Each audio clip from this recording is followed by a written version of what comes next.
And I don't want to go in and tell anybody because it's so embarrassing that I'm meeting this guy online and then I did something this stupid.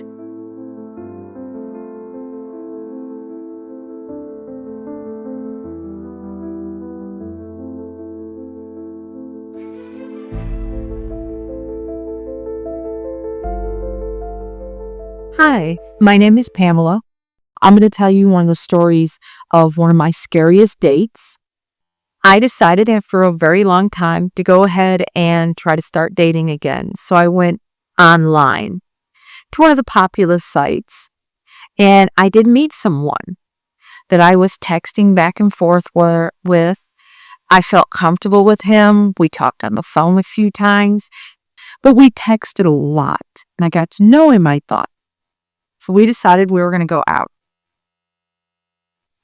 I get to the restaurant and I see him and he looks exactly like his pictures. Like, oh my goodness, he didn't lie. Everybody told me he would lie, but he didn't. He even had the same goofy haircut that he had told me he got and sent me a picture of. I've hit the jackpot, right? He has a job. He's not an alcoholic. He brought me flowers. He looks like his picture. He's handsome. So we start talking. And I realize, okay, this is not the kind of conversations we had in our texting, but that's okay. Maybe he's really nervous. I know I am. And he starts telling me about his magic suit. I don't know what magic suit is, so I ask him. He says he does close-up magic. He keeps magic tricks in his suit. And I'm like, oh, okay. I'm like, oh, please don't ever do that. But okay. The more we talk, I realize this man doesn't have the vocabulary he had when we were talking. He doesn't remember things that we just talked about last week.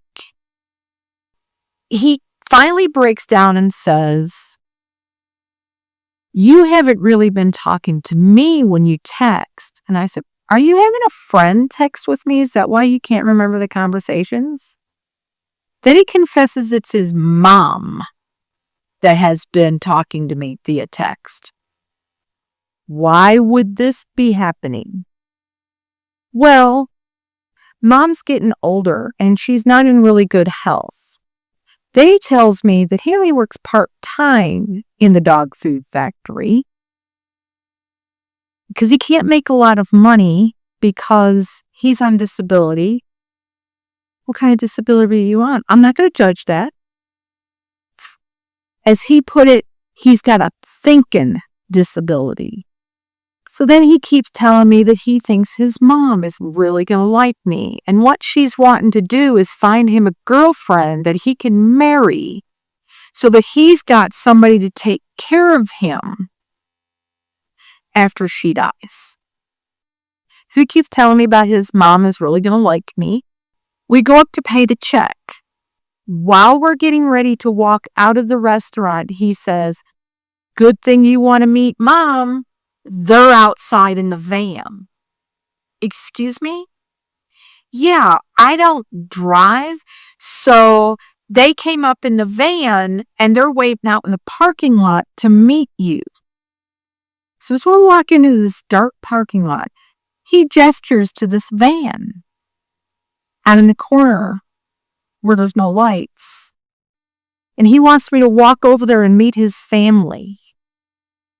I'm like, I've watched entirely too many crime scene videos.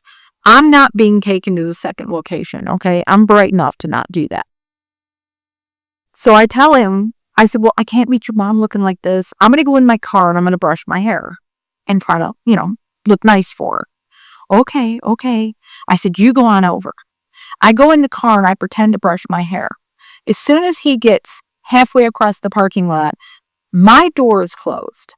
I am peeling out of that parking lot, laying rubber for at least 30 feet. Then I'm afraid to drive home.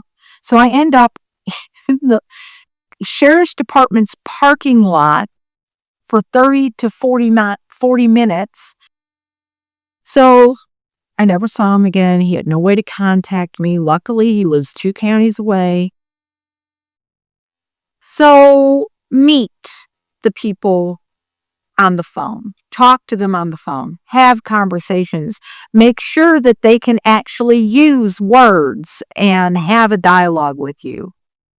But whatever you do, make sure you know who you're meeting, because you might be meeting a group of people from The Hills Have Eyes.